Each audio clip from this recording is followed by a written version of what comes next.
These NBA playoffs have been insane.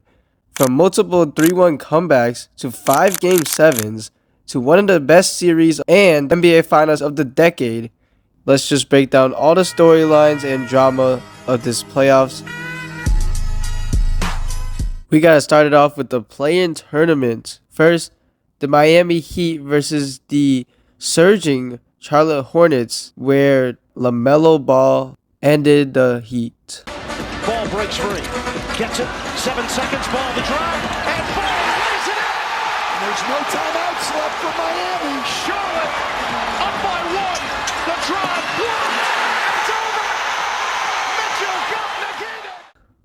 Then we got the battle of two veterans, Golden State with Stephen Curry and Los Angeles Clippers with Kawhi Leonard.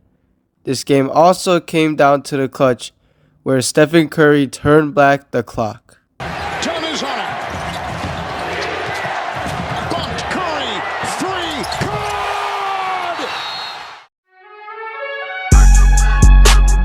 good! But first, we got to talk about the Nuggets versus Timberwolves.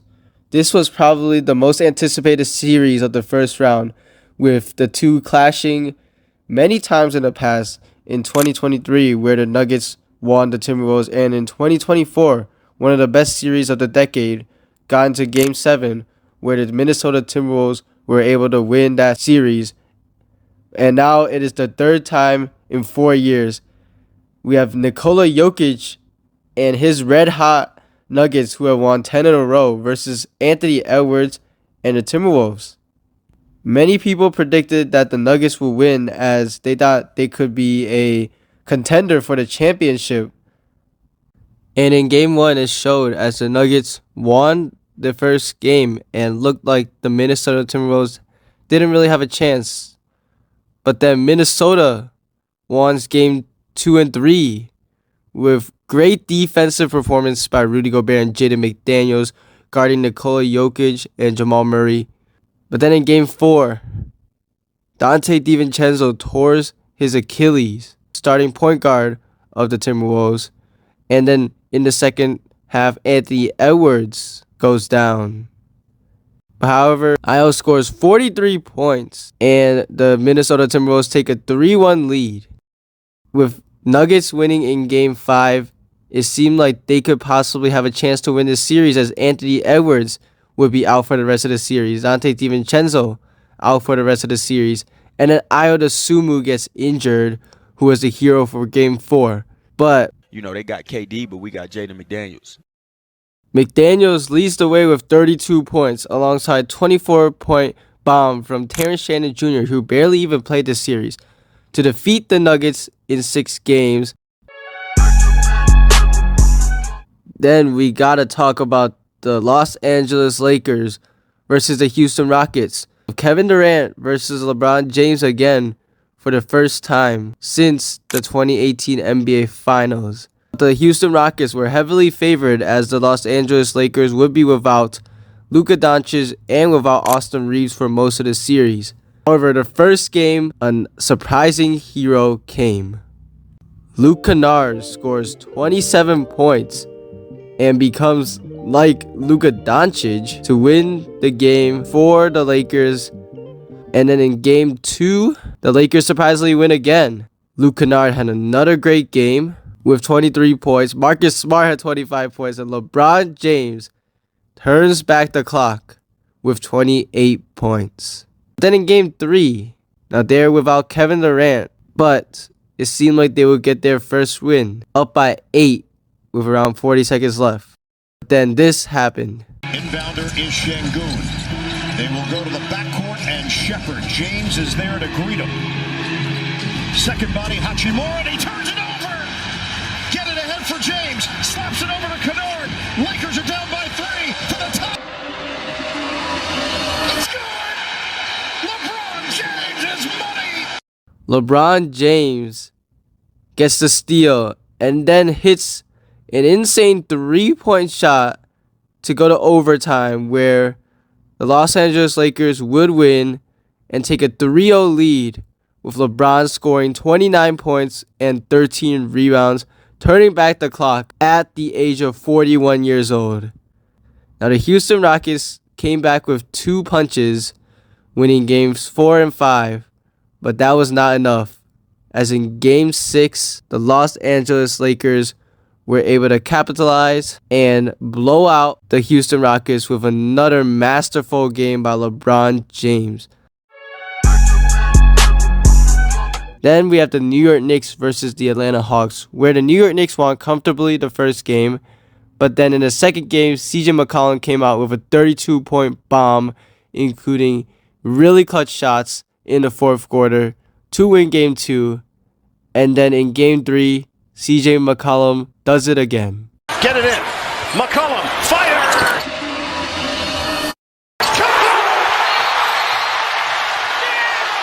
Hawks take the lead!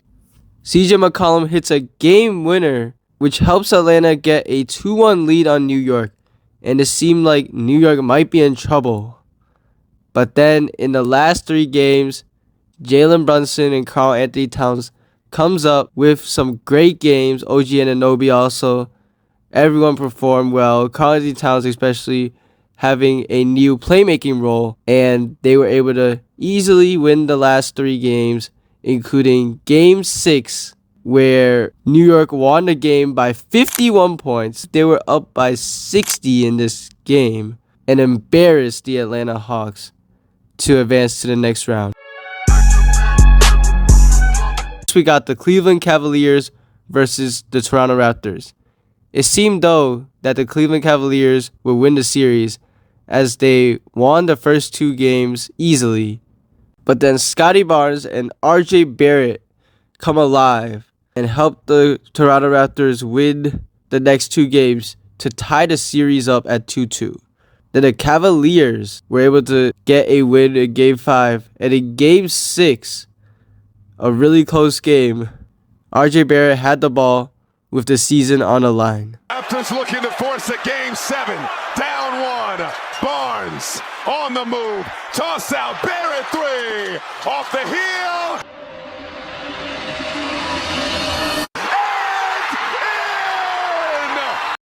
And And Barrett makes a 3 that is Kawhi-like, Tyrese Halliburton-like, to keep the season alive in overtime and force a game 7. In that game 7, the Cleveland Cavaliers were able to pull away and win the series with a great game by Jared Allen. We got Detroit versus Orlando. And in the first few games, Detroit looked really horrible offensively. Jalen Duren, who was an All-NBA player, had a terrible series and was getting outplayed by Paul Reed, Isaiah Stewart, Wendell Carter Jr., basically almost every center. And the Pistons offense, combined with this Magic offense and defenses, this looked like an early 2000s series. Cade Cunningham tried to carry the load for the Pistons, but no one else was showing up. Paolo Carroll, who had a pretty bad regular season, was a playoff riser again and led the Orlando Magic to a 3-1 lead, where Desmond Bane was also clutch. It looked like Orlando might be upsetting Detroit as an 8th seed. In Game 5, it was a big duel between 2 former number 1 overall picks, Cade Cunningham and Paolo Carroll, with both of them scoring 45 points. But the Pistons were able to win this game with some players like Tobias Harris, who was a playoff underperformer most of his career, suddenly becoming a playoff riser, scoring 23 points and giving the most support to his team, as the Magic didn't really give support to Paolo Carroll. And in Game 6, it continued.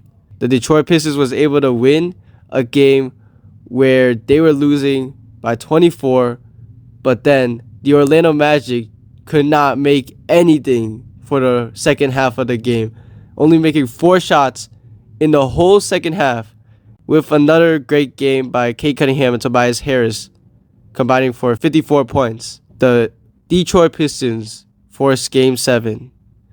And in this Game 7, it was another big duel between Paolo Carroll and Cade Cunningham, with Paolo scoring 38 points, while Cade Cunningham scores 32. However, the main difference is the help. Tobias Harris again comes up huge and scores 30 points for the Pistons, while for the Orlando Magic, no one really showed up, and the Orlando Magic lose the 3-1 lead. Finally, we got to talk about the 2-7 matchup in the Eastern Conference, the Philadelphia 76ers versus the Boston Celtics.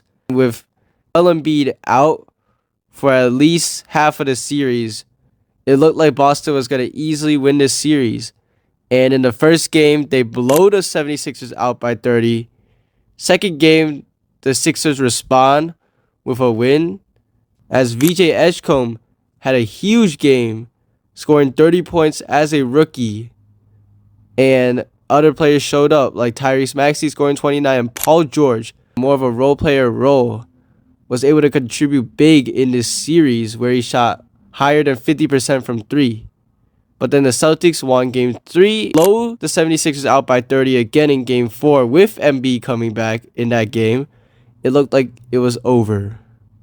But then in Game 5, Joel Embiid came back and scored 33 points on the Boston Celtics to force a Game 6, where he had help with Paul George, Tyrese Maxey, and Quentin Grimes. And in Game 6, Tyrese Maxey shows up, scores 30 points, and they were able to win this game to force a Game 7. In Game 7, Tatum, who was the best player in the series, was ruled out with a calf injury, as they don't really want a second Achilles tear for him. And the 76ers got off to a big start as the Boston Celtics started this lineup. But Boston came back with Jaylen Brown and Derek White having his best shooting game in the first half. And it was really tight in the fourth quarter in a game where Embiid had a really good game, 34 points. But at the end of the game, Tyrese Maxey showed up. Where to go? They put Cade in pick and roll. Maxey, a blue to the bucket for 2. Oubre right back to him. Maxey, again to the rack. Another deuce. Tyrese is taking over. Maxey, alongside VJ Edgecombe, Paul George, they provided big help. And Maxey ended with 30 points, Edgecombe with 23 points, which outdueled Tatum and Derek White's 33 and 26. And the Philadelphia 76ers surprisingly defeat the Boston Celtics and advance to the second round. The other first round series were uneventful, with the Thunder sweeping the Suns 4-0 and the San Antonio Spurs beating the Blazers in 5. While the first round was historic, the second round calmed down a little as there were a couple of big sweeps, with the Thunder sweeping the Los Angeles Lakers as Luka Doncic was still out and Austin Reeves came back, but he did not really look like himself. Then you got the San Antonio Spurs beating the Minnesota Timberwolves with Anthony Edwards coming back, but not really looking like himself as much. And then you got the New York Knicks continuing their dominance with clean sweep on the Philadelphia 76ers, where in the last game, the elimination game, the New York Knicks beat the 76ers by 30. But then the last series, the Cleveland Cavaliers versus the Detroit Pistons, went all the way to Game 7.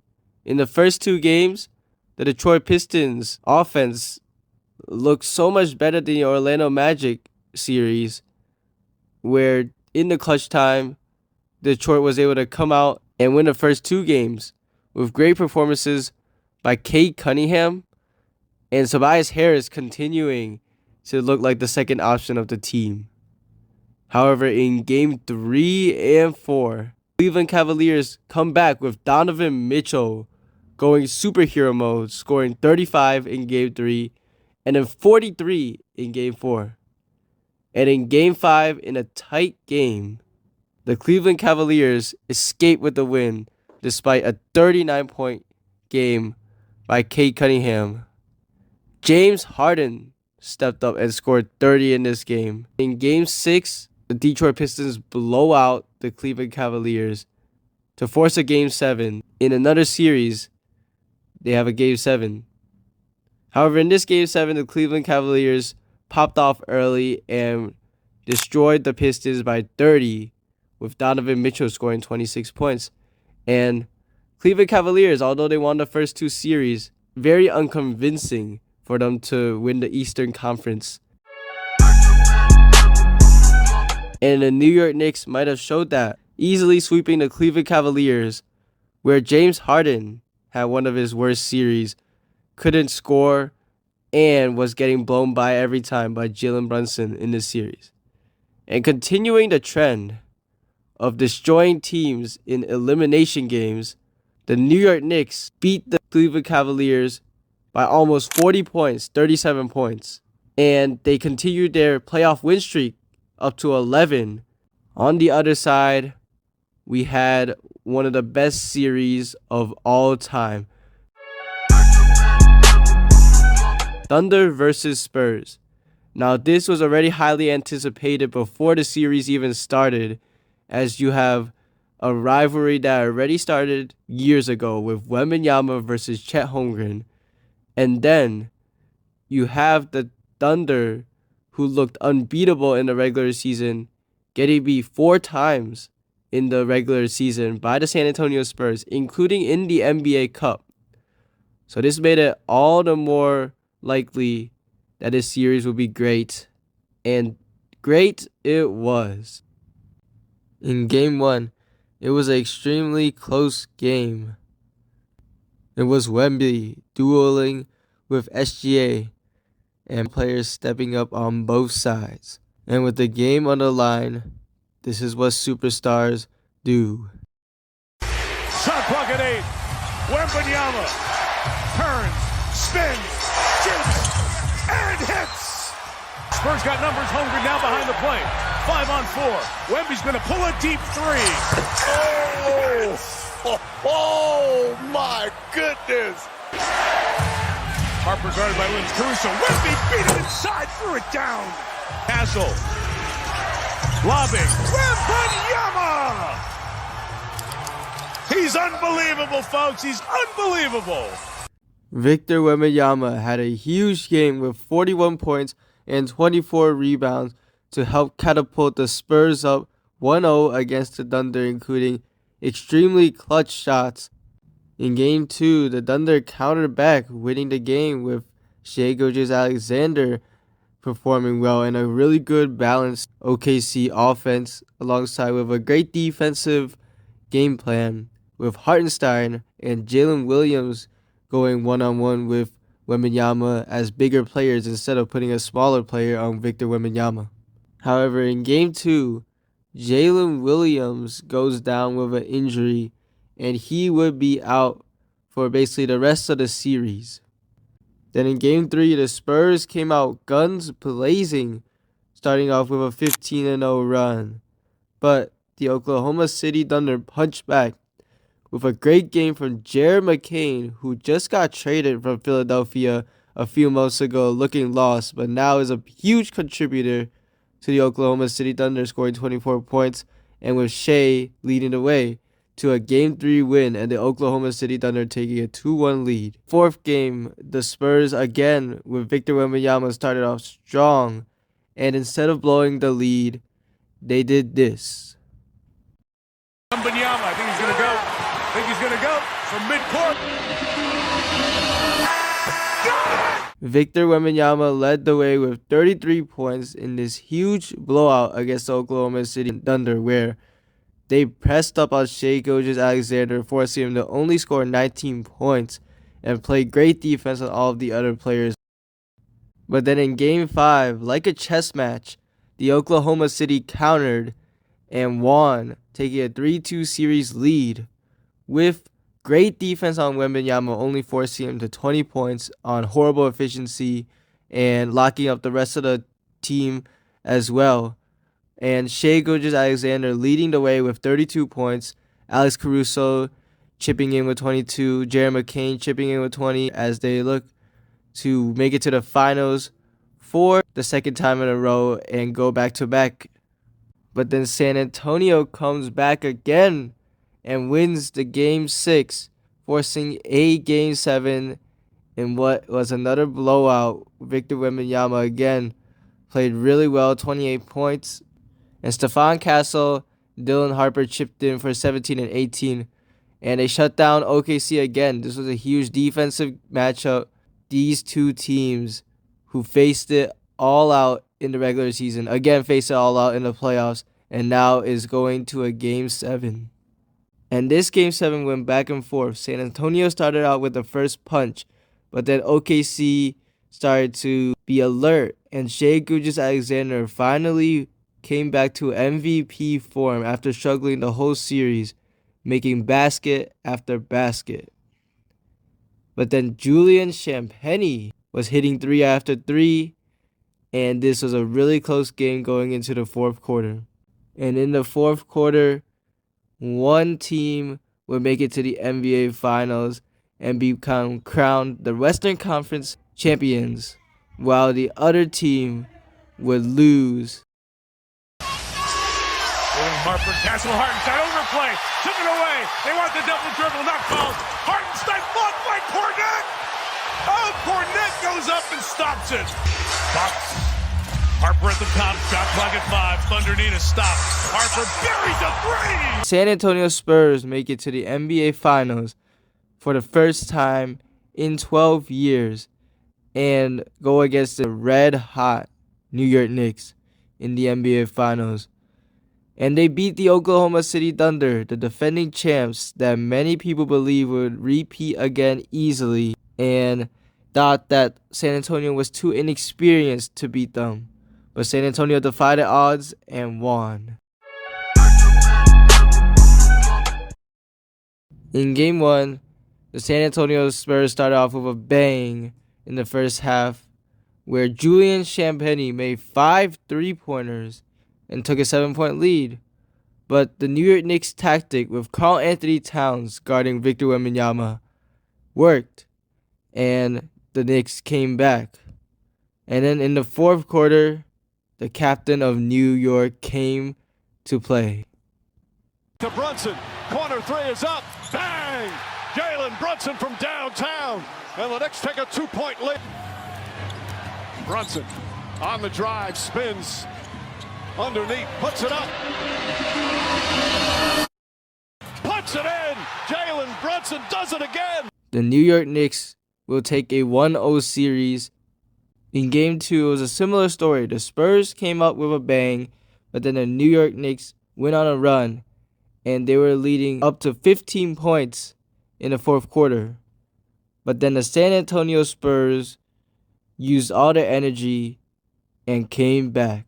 And with a minute to go, Dylan Harper gets a steal and passes it to Victor Wembanyama, who took the lead. On the next play, Jalen Brunson comes up clutch again. Brunson on the drive, stops, falling away, it's up. It's good! After a few misses, the San Antonio Spurs had the ball, but Victor Wembanyama did a costly play. Wemby the rebound, 12 seconds remaining.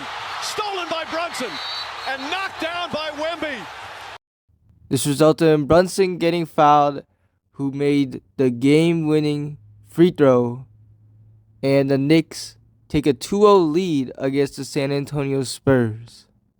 In the next game, clutch time happened again, but this time, the Spurs delivered. A 9-second difference, shot clock and game clock. Towns holding on to Wemby. Fox gets into the paint, puts up jumper. Got it! De'Aaron Fox with a clutch bucket right there. The Spurs take on a game that they desperately needed to win to stay alive in the series. And now, the Knicks are up 2-1. And in Game 4, it looked like the Spurs will continue that momentum, winning by as much as 29 in the game. But then, the New York Knicks, as resilient as ever, start chipping away that lead. And Brunson, Anunoby, 3-pointers good. Hart pushing up Harper, almost. Oh, he does throw it away. Towns fakes, drives on Wemby, goes inside, stops, flips it up, shot is good. Brunson has it, shot clock at 4. Brunson gets inside, right-handed off the glass, it's good. Towns has it, right side Alvarado off the bounce. Corner 3, Anunoby, bang! 4-point game, timeout San Antonio. Finds Alvarado, open look, Alvarado three-pointer, it's good! Shot clock at 5, Brunson fires up a 3, puts it in! 1-point game! And with around a minute left, Jalen Brunson did the impossible. Brunson, stutter dribble, drives inside, goes up, floaters up. It's good! The Knicks take the lead with 1:22 remaining. Jalen Brunson makes that floater to take a lead in what, if the Knicks win, would be the biggest comeback in NBA Finals history. But then Stephon Castle gets fouled and makes 2 free throws to try to win and not get this horrific choke on the Spurs' name.